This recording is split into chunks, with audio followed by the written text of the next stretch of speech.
Hello students, नमस्कार। Online class में आप सभी का स्वागत है। और आज हमारा जो चैप्टर है वो है चैप्टर 11, ह्यूमन रिप्रोडक्टिव सिस्टम, मानव प्रजनन तंत्र। तो सिलेबस के अनुसार सिलेबस में तो दे रखा है, लेकिन पिछले साल के जैसे कई पेपर देखे तो उसमें इसमें से कोई क्वेश्चन तो आ नहीं रहा। लेकिन बेसिक नॉलेज के तौर पर हम इसकी स्टडी कर सकते हैं। तो देखते हैं, मानव प्रजनन तंत्र को दो भागों में विभाजित किया जा सकता है। एक तो होता है नर जनन तंत्र और एक होता है मादा जनन तंत्र। तो पहले स्टडी करें हम नर जनन तंत्र की। तो एक बार फिर देखते हैं। एक तो यानी मानव प्रजनन तंत्र दो प्रकार से होता है। एक तो नर जनन तंत्र, दूसरा होता है मादा जनन तंत्र। ये जनन और प्रजनन एक ही होता है, जनन बराबर प्रजनन। तो मानव के प्रजनन तंत्र को दो भागों में विभाजित किया गया, तो नर जनन तंत्र और एक मादा जनन तंत्र। तो मादा जनन तंत्र के अंतर्गत कौन सी संरचना आएगी और नर के अंतर्गत कौन सी संरचना आएगी, ये स्टडी करेंगे। तो पहला देखते हैं अपन, इसमें नंबर 1 में इसमें आता है वृषण। ये होता है टेस्टिस, कहा जाता है अंग्रेजी में टेस्टिस। दूसरा होता है अधिवृषण, अधिवृषण। इसको एपीडीडीमस कहा जाता है, एपीडीडीमस।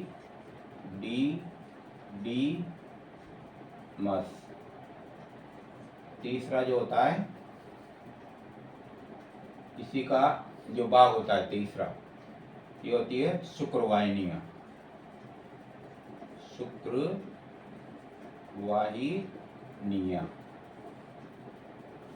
इसको कहा जाता है वासा डिफरेंस, डिफेरेंस। और चौथा होता है मूत्रमार्ग, मूत्रमार्ग। इसको यूरेथ्रा कहा जाता है। तो इस प्रकार से नर जनन तंत्र के अंतर्गत निम्न संरचनाएं आती है। वृषण संख्या में 2 रहते हैं ये, अधिवृषण संख्या में 2 रहते हैं ये, शुक्रवाहिनियां संख्या में 2 रहती है ये, और मूत्रमार्ग ये 1 रहता है। तो इस प्रकार से इसकी संरचना है। अब इसमें थोड़ी सी ज़्यादा तो डीपली तो नहीं, शॉर्ट में इसकी स्टडी करेंगे आकार। और इसी प्रकार से हाथों हाथ इसका देख लिए मादा जनन तंत्र, मादा जनन तंत्र। मादा जनन तंत्र के अंतर्गत कौन सी श्रेणी आएगी? ये दूसरा भाग था, परावर्षण नर जनन तंत्र है ना, दूसरा है मादा जनन तंत्र। तो इसमें नंबर 1 में आते हैं अंडाशय, अंडाशय।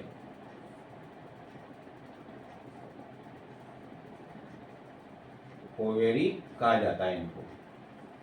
दूसरी होती है अंडवाहिनियां, अंडवाहिनियां, ओविडक्ट कहा जाता है इनको।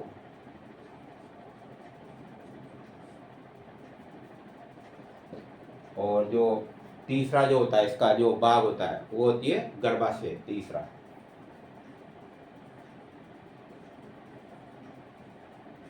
यूटेरस। चौथा होता है योनि, वेजिना। पांचवा होता है ओल्वा, इसको भग कहा जाता है। अंग्रेजी में, मतलब हिंदी में क्या बोलते हैं, भग, और अंग्रेजी में इसको कहा जाता है ओल्वा।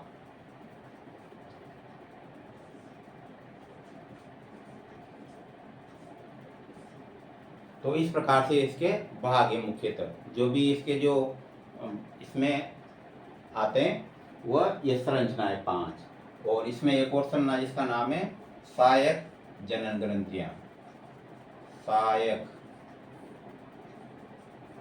जनन ग्रंथियां। तो इसके सहायक जनन ग्रंथियों के रूप में सबसे पहले आती है शुक्राशय ग्रंथि, शुक्राशय, शुक्राशय ग्रंथि के रूप में काम करता है। हालांकि वो दूसरा प्रोस्टेट ग्रंथि, प्रोस्टेट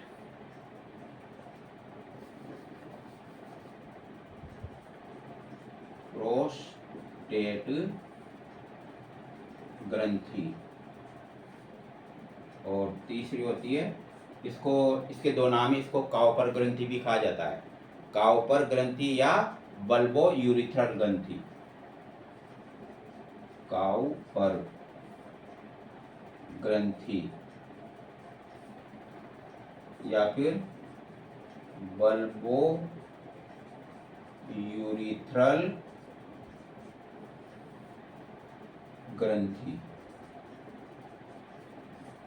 इस प्रकार से तो इसमें 5 इसमें, और जो बग का स्टडी करेंगे तो इसमें सहायक जो होती, तो इसमें भी सहायक जनन मिलता है, लेकिन वो इस पार्ट के अंदर होती है।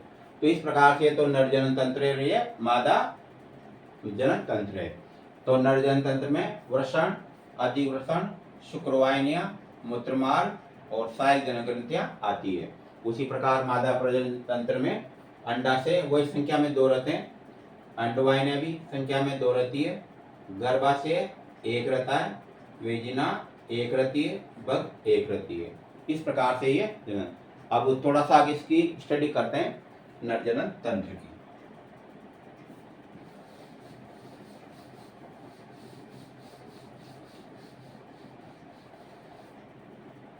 तो ये संरचनाएं आपको पता होगी जैसे कहां पर पाई जाती है,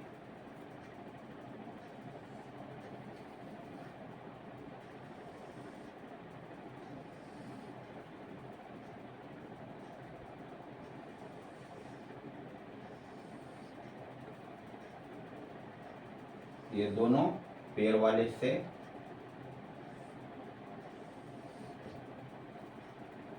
यहाँ पर ये पाए जाते हैं वृषण, थोड़ा बड़ा करके बता रहे हैं, ये वृषण होते हैं दो, जो उदर गुहा के बाहर रहते हैं ये। और इसके ये एक और देखने में, ये जो वृषण रहते हैं ये वृषण कोष में स्थित रहते हैं, जिसमें बनाए झिल्ली, वृषण कोष इससे जुड़े रहते हैं ये एक झिल्ली द्वारा। तो ये तो क्या है, आसपास की जो बाउंड्री है ना, वृषण कोष है।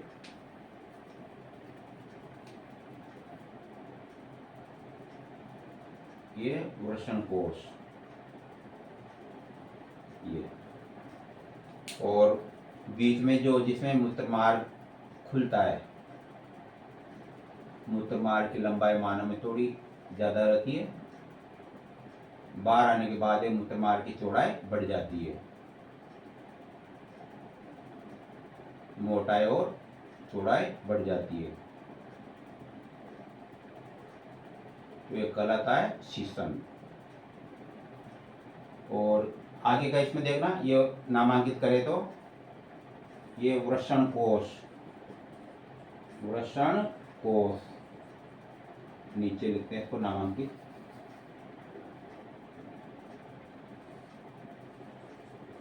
वृषण कोष। और ये होता है अंदर की तरफ वृषण, वृषण के अंदर ऐसे कुंडलित नलिकाएं पाई जाती है ये। और इसी के जो ऊपर का जो भाग होता है कुछ और अधिक कुंडित रहता है। इसकी संरचना यहाँ पर अलग से बताएंगे इसकी। जैसे उदाहरण के रूप में देखा जाए तो ये वृषण है, तो ये जो वृषण होता है इसका ये वाला भाग अधिवृषण वाला क्या हो जाता है, कुंडलित हो जाता है ऐसे ही। जैसे यहाँ पर छोटी छोटी नलिकाएं मिलती है और फिर ये कुंडलित हो जाता है। ये तो एक कुंडलित भाग ही क्या कहलाता है, अधिवृषण कहलाता है। यानी ऊपर इसके शीर्ष भाग में जो पाया जाता है ना ये, तो ये अधिवृषण होता है। यहाँ अधिवृषण से फिर क्या निकलती है, शुक्रवाहिनियां। ये वही कुंडलित भाग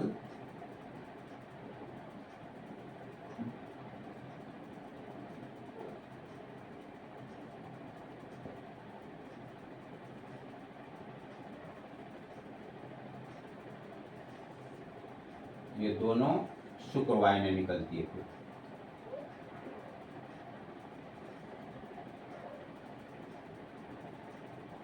तो ये जो दिख रहा है थोड़ा, इसको दीपिकाकार के रूप में यूं कर देते हैं। ये ऊपर वाला जो शीर्ष भाग है ना, क्या कहलाता है? ये अधिवृषण।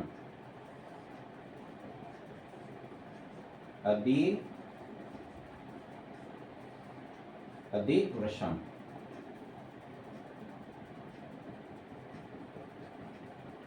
ये नलिका इसमें आकर के खुलती है, ये होता है शीर्षण, इसको पेनिस कहते हैं। ये छिद्र होता है मूत्रजनन छिद्र। क्यों मूत्रजनन छिद्र इसलिए कहा जाता है? क्योंकि प्रजनन के समय शुक्राणु और जो है ना उत्सर्जन के समय मूत्र दोनों बाहर निकलते हैं एक ही छिद्र द्वारा, इसलिए इसको कहते हैं मूत्र जनन छिद्र। जबकि महिलाओं में दोनों छिद्र अलग होता है, वेजिना का प्रजनन मार्ग और मूत्र का अलग छिद्र होता है। तो ये देखिए आगे ऊपर की तरफ, ये उदर गुहा से थोड़ा ऊपर है, यहाँ पर ये मूत्राशय होता है। मूत्राशय जो है एक मार्ग द्वारा इसमें खुलता है, और ये शुक्रवाहिनियां इसी मूत्र मार्ग में खुलती है। फिर दोनों शुक्रवाहिनियां इस मूत्र मार्ग में खुलती है। यहाँ पर इस प्रकार से शुक्राशय पाए जाते हैं। ये अंडाकार आकृति में शुक्राशय पाए जाते हैं। ये आकृति तो अनियमित हो, लेकिन थोड़ा सा आगे ना अंडाकार रूप से दिखाई देते हैं। दोनों शुक्राशय, यानी शुक्रवाहिनी आकर के इसमें मिलती है।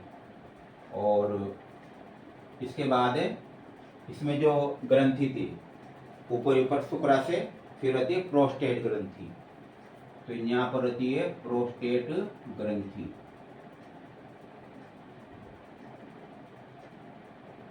प्रोस्टेट ग्रंथि। और यहाँ पर ये पाई जाती है काउपर ग्रंथियां। काउपर ग्रंथियां तो ये सभी किसमें खुलती है? मूत्र मार्ग में खुलती है। इनमें आप देख रहे होंगे जैसे ये शुक्राशय ग्रंथि, तो शुक्राशय ग्रंथि का मतलब यूं नहीं था भाई शुक्राणु बनते हैं। इसमें शुक्राणुओं का मतलब यूं भी नहीं कभी अस्थायी कभी कभी संग्रह हो जाए, लेकिन इसका शुक्राणु से ले लेना। शुक्राणु रियल में कहाँ बनते हैं? इसके अंदर वृषण में बनते हैं। और शुक्राशय के द्वारा एक शुक्र द्रव स्रावित किया जाता है जो वीर्य का निर्माण करता है। याद रखना तीनों ग्रंथियों का स्राव पहले नामांकित कर दे। ये तो क्या है? मूत्राशय। और ये रहती है ये रहता है शुक्राशय। शुक्राशय दो रहते हैं ये, लेकिन ग्रंथि के रूप में कार्य करते हैं। ये होती है प्रोस्टेट ग्रंथि। प्रोस्टेट ग्रंथि। और ये रहती है काउपर ग्रंथि। काउपर ग्रंथि। तो इस प्रकार से ये क्या था? नर जनन तंत्र है। अगर नामांकित साहब देखें तो नंबर 1 में तो ये वृषण, नंबर 1 में ये वृषण, नंबर 2 में अधिवृषण, ये नंबर 2 में अधिवृषण स्थिति है। सारे उदर गुहा वाले भाग में मूत्राशय से थोड़ा सा ऊपर रहता है, तो वहां से ये आपको दिखाई दे रहा है। और इसके बाद तीसरा है शुक्रवाहिनियां। तो ये शुक्रवाहिनियां इधर नामांकित करते हैं। ये शुक्रवाहिनियां,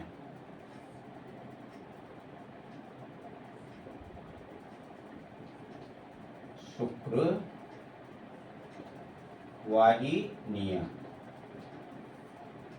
तो नंबर 3 में क्या था? ये शुक्रवाहिनियां। नंबर 4 में मूत्र मार्ग, ये पूरा मूत्र मार्ग है।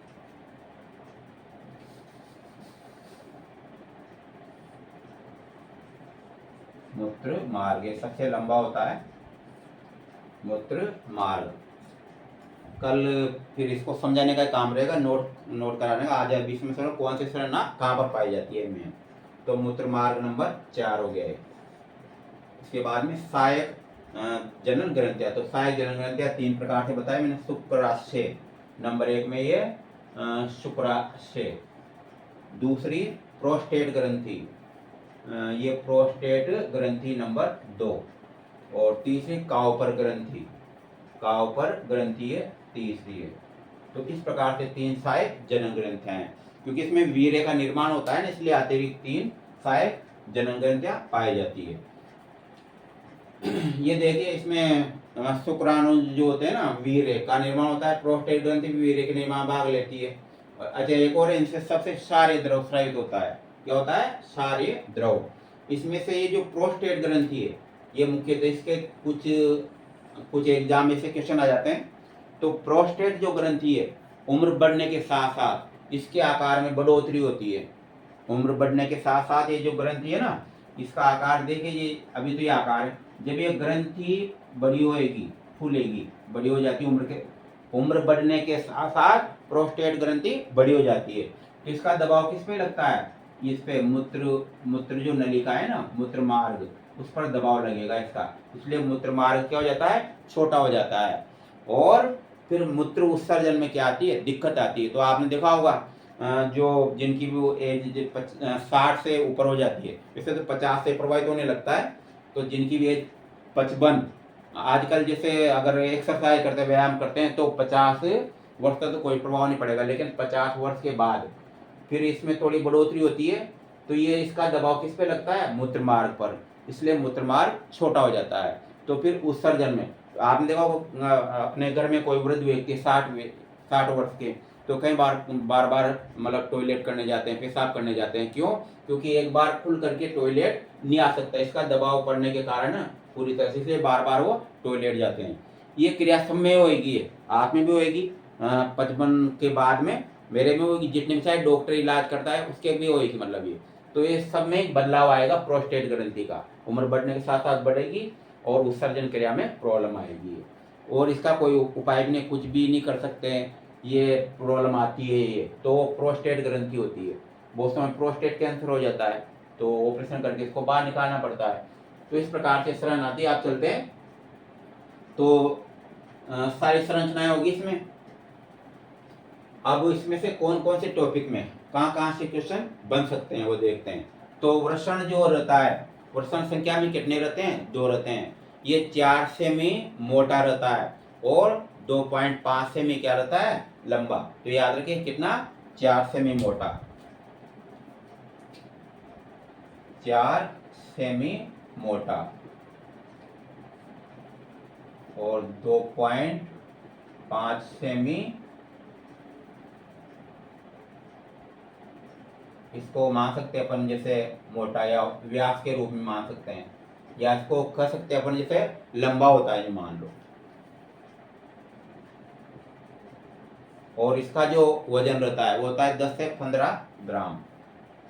10 से 15 ग्राम इसका क्या होता है? वजन होता है। तो इस टाइप से ये, और मेन इसके अंदर की जो संरचना है वो धीरे धीरे ज़्यादा डीप स्टडी करेंगे, आपका भी जहाँ से क्वेश्चन बने उसका भी पता लग जाए कि यहाँ से क्वेश्चन बन सकता है, और बेसिक नॉलेज भी हो जाए। क्योंकि जरूरी नहीं किसी एग्जाम में अगर आप और तैयारी कर रहे हो तो और एग्जाम में भी काम आ सकता है ये। तो बाकी इसके बाद अगर इसका चलें तो वही कल नोट कराना पड़ेगा, थोड़ा टाइम ज़्यादा हो गया तो कल इसकी स्टडी कराएंगे। फिर इन टॉपिकों की प्रत्येक में से ज़्यादा डीपली नहीं लेंगे, शॉर्ट में लेंगे, बाकी कल स्टडी करेंगे।